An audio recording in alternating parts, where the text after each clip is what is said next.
So today I'm bringing to you a Lee Arms Red Jacket number 4. This is a beautiful little spur trigger pistol. It's nicely engraved. You can see on the barrel and the cylinder and the body of the pistol. Just really beautiful little piece.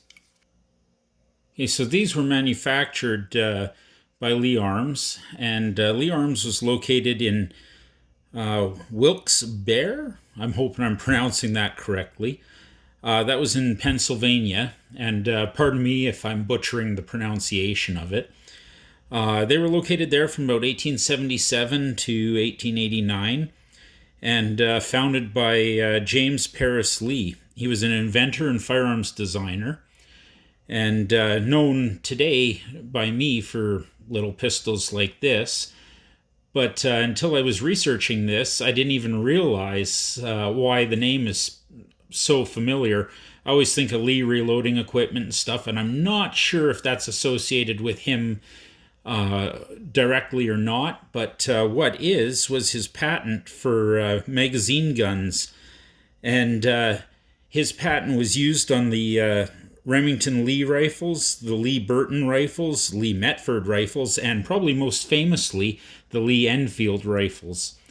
And I thought that was kind of cool. To this day, I mean, I don't think there's a rifle more commonly known than the Lee Enfields. Anyway, so these were a little pocket pistol. This one, of course, being more nicely adorned. They're a 5-shot spur trigger, single action. So you got to cock it, and it rotates and locks. You shoot, and you got to manually cock it again. So not a double action. They had a little octagon barrel on them, and that's a nickel finish on there. And yeah, the cylinder comes out by pushing in on that. So that little button there, the screw head, just allows that to come out. The cylinder can be removed. To put it back in, you push that little button, get everything to line up, and it just slides right back in. So nice little pistols. And to load these, you would put the gun into half cock, so the hammer's back, but not all the way back. It allows the cylinder to spin free. And you would drop your bullet into each cylinder, roll it around and do it until you had all 5 in there, and then you'd cock to shoot. And if you're using reloadable brass, on the short video for this, I actually have one that fails to fire, and on the first go anyway, and it's because when I put it in, it was slightly rotated around so that the primer wasn't on the outer edge. And that's the thing with these rimfires. When you're using 22 blanks in reloadable brass, you got to make sure they're on the outside edge. The original rimfire ammo didn't matter, but you know, with these reloads, just by design, you got to be careful how you load them. Red Jacket number 4, firing blanks.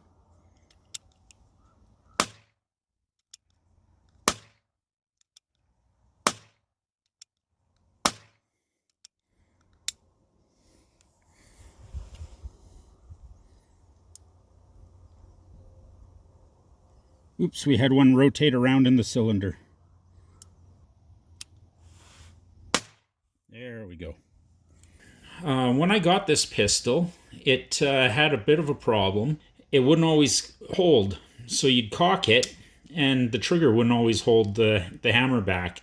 And it got worse and worse.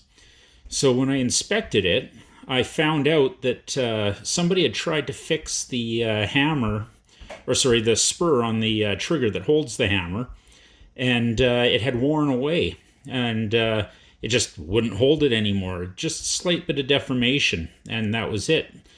So I took it, and I had my father help me out, and he welded on a little bit of metal on top of the spur trigger, and just a standard welding rod with a TIG machine, and I took it home and filed it all down and made it all perfect and had it functioning perfect.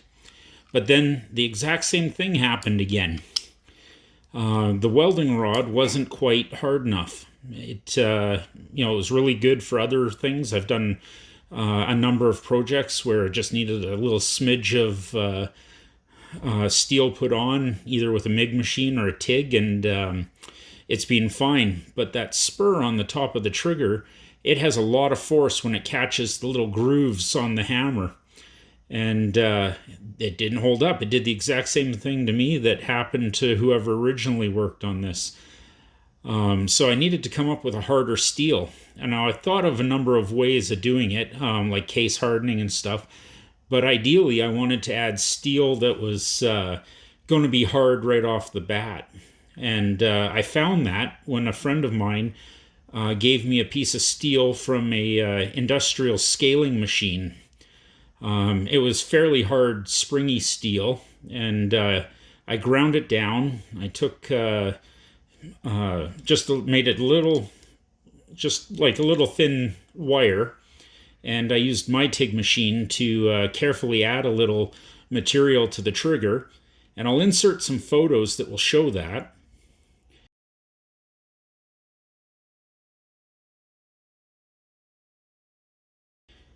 And you can see on the photos that, there's a couple little layers. I didn't want to put too much heat into the trigger. So I put it on in about 3 different little layers. And my lord, was it ever hard. The original rod that I used, I just filed it into shape. This steel that I used on the trigger this time was so hard a file wouldn't touch it. It just skated off of the skated off of the trigger. I ended up having to use a Dremel with an abrasive wheel, and that got me the rough shape. But on something like this, thousandths of an inch, every thousandth of an inch, it matters. All of it comes into play when you want this to work right. So I couldn't do it all with the Dremel.